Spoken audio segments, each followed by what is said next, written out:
அதிகாரம் 6. இறை வார்த்தைகள் 37 முதல் 40 முடிய. அக்காலத்தில் இயேசு மக்கள் கூட்டத்தை நோக்கி கூறியது, தந்தை என்னிடம் ஒப்படைக்கும் அனைவரும் என்னிடம் வந்து சேருவர்.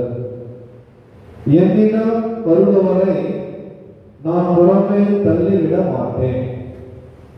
ஏனெனில் என் சொந்த விருப்பத்தை நிறைவேற்ற அல்ல, என்னை அனுப்பியவரின் விருப்பத்தை நிறைவேற்றவே நான் விண்ணகத்திலிருந்து இறங்கி வந்தேன். அவர் என்னிடம் ஒப்படைக்கும் எவரையும் நான் அழிய விடாமல் இறுதி நாளில் அனைவரையும் உயிர்த்தெழச் செய்ய வேண்டும். இதுவே என்னை அனுப்பியவரின் திருவுளம். மகனை கண்டு அவரிடம் நம்பிக்கை கொள்ளும் அனைவரும் நிலை வாழ்வு பெற வேண்டும் என்பதே என் தந்தையின் திருவுளம். நானும் இறுதி நாளில் அவர்களை உயிர்த்தெழச் செய்வேன். ஆண்டவரின் அருள்வாக்கு.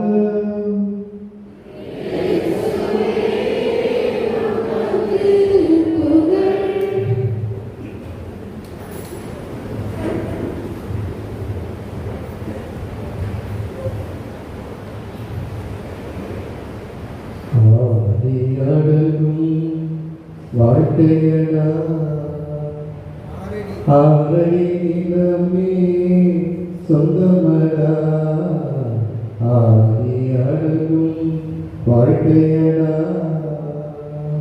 அதை பார்த்து ஞாபகம், நாமெல்லாம் ஆடிட்டு இருக்கோம். எங்கே போகிறோம்? எங்கே போகிறோம்? ஆடி நிலத்துக்கு தான் போகிறோம். நீங்கள் ஆடி நிலம் கூட நமக்கு இல்லை. 3 அடி கூட போட மாட்டோம். கபரக்காக இல்லை, பாதிலேயே வச்சுக்கலாம். இன்னும் வார்டு சிஸ்டம், இன்னும் பல சிஸ்டங்கள் இன்னும் கொஞ்ச நாள் போனால் எரிச்சிடுவாங்க. நிலம் கூட நமக்கு இருக்காது. ஆகவே ஆடி ஆடி ஓடிக்கொண்டிருக்கிற மனிதா, சற்று தியானித்துப்பார், நிதானமாய் நின்றுப்பார். நீ செல்லும் இடம் எங்கே? இங்கே அழகா ஒரு சவப்பெட்டி நமக்கு முன்பாக வைக்கப்பட்டிருக்கிறது. நாம் அன்புக்குரிய சகோதரனே சகோதரியே, நாம் எதற்காக உழைக்கிறோம்? எதை தேடி செல்கிறோம்? எதை சேர்த்து வைக்கிறோம்?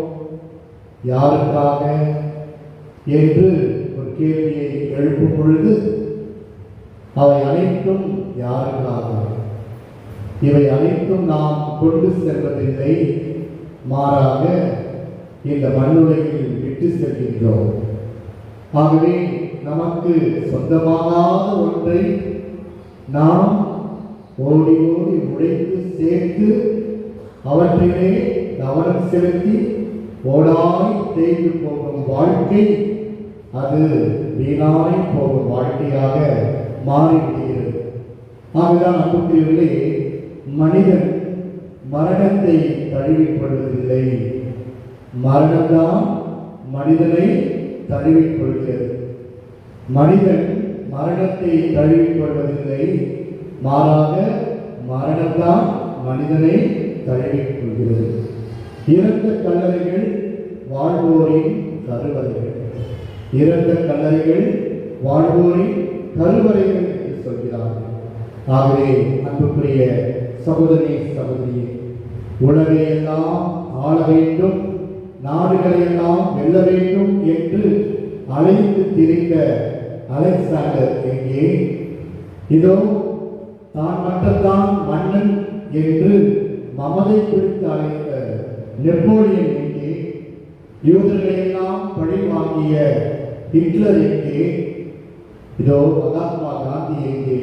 நம் நாட்டை ஆண்ட மன்னர்கள் எங்கே? அனைவருமே இந்த மண்ணுக்குத்தானே சொன்னார்கள். ஆகவே மரணம் என்பது யாரையும் அது விட்டு விடுவதில்லை. மரணம் குழந்தைகளுக்கும் உண்டு, பெரியவர்களுக்கும் உண்டு, நேர்மையாளருக்கும் உண்டு, தீமை செய்தவருக்கும் உண்டு, நன்மை செய்தவர்களுக்கும் உண்டு, பழி வாங்குபவர்களுக்கும் மரணம் உண்டு. இவ்வாறு மரணம் எல்லோருக்கும் சொந்தமானது.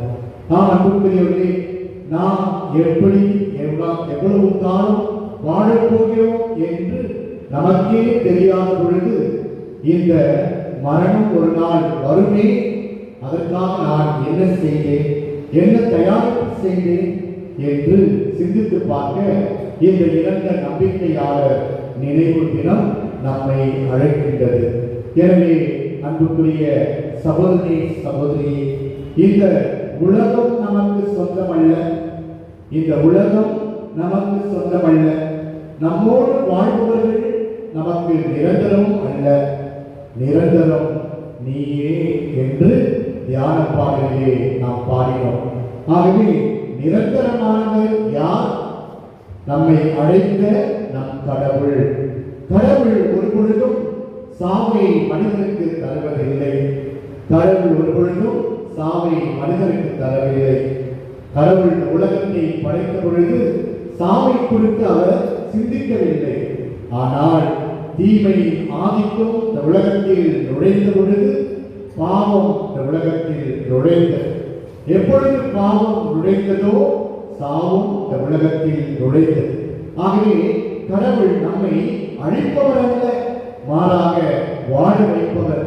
தீமை சாத்தான் இவையே அழிவை நமக்கு தரும். ஆகவே இந்த அழிவை தருகின்ற சாத்தானின் பின்னால் தான் இந்த உலகமும் நாமும் சென்று கொண்டிருக்கிறோம். நிரந்தரமாக நமக்கு நிச்சய வாழ்வை தருகின்ற கடவுளை நம்பி நாம் ஒரு பொழுதும் நம் வாழ்க்கையில் அவற்றுக்கான பலனை அனுபவிக்க நம்மை தயாரிப்பதும் இல்லை என்று நமக்கு சொல்லப்படுகிறது.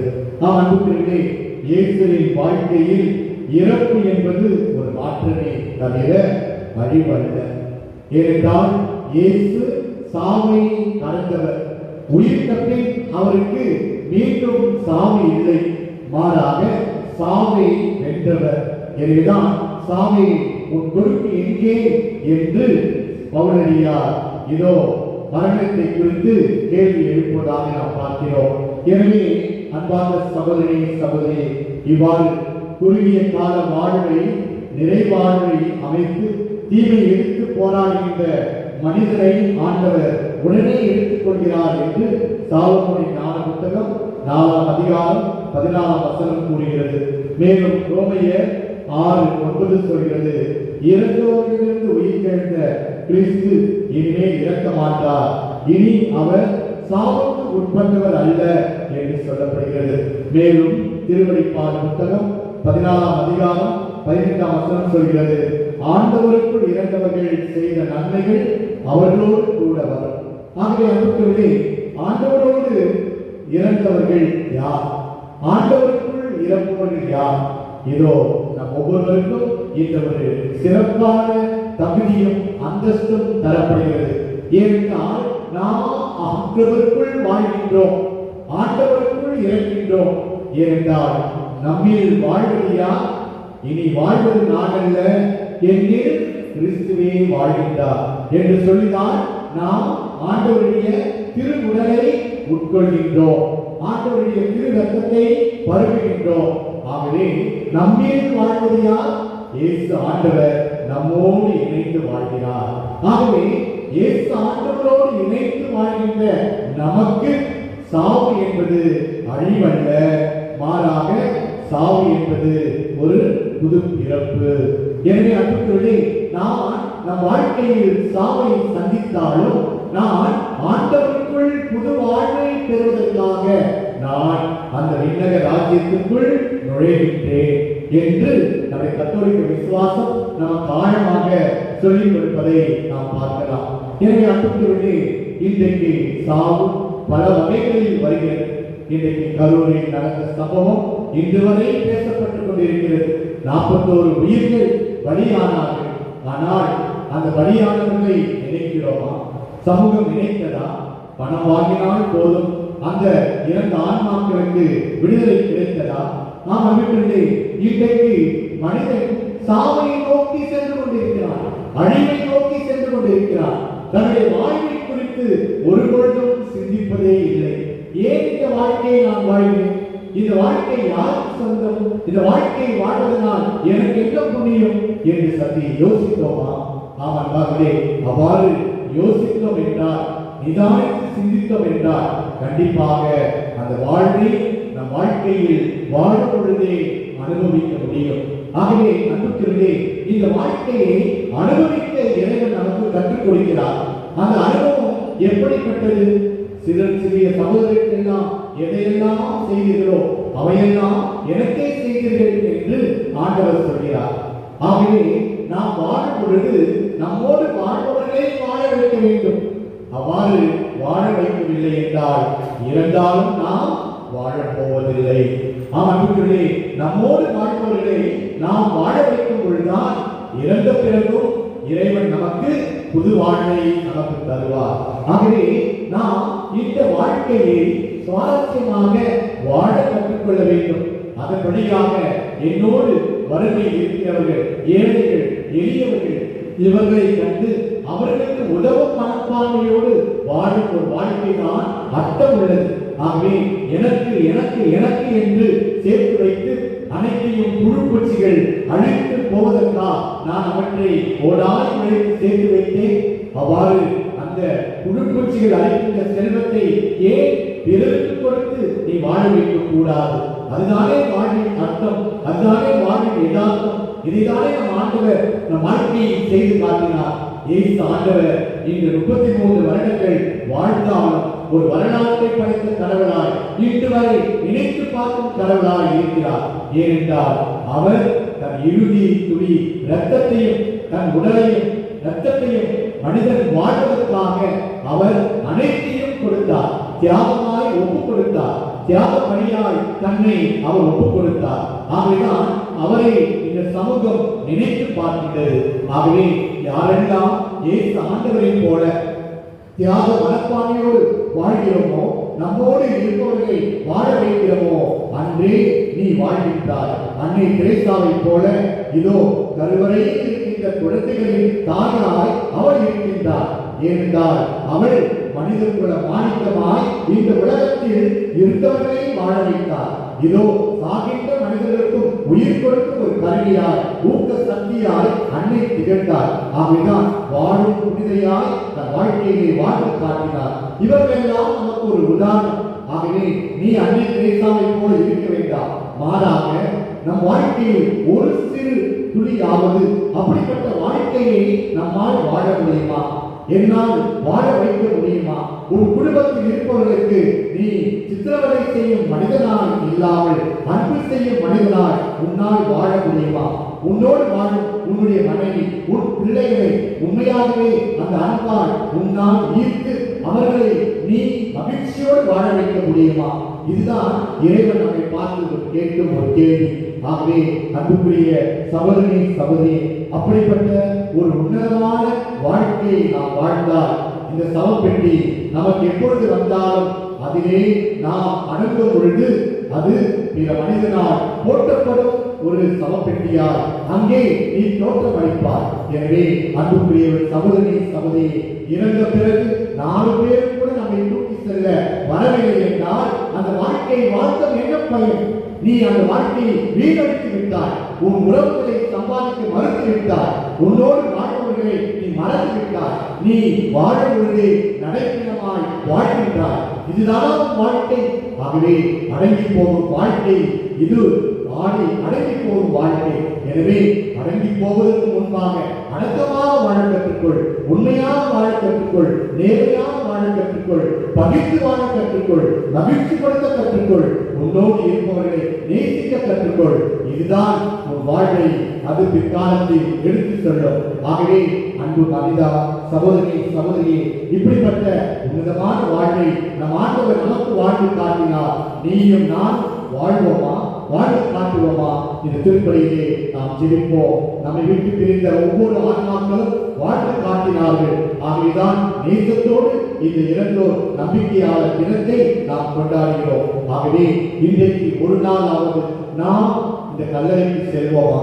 கல்லறையில் இருக்கிற உறவுகள் நமக்கு இல்லை என்றாலும் இதோ பிற உறவுகள் நம்மை சார்ந்தவர்கள் தானே.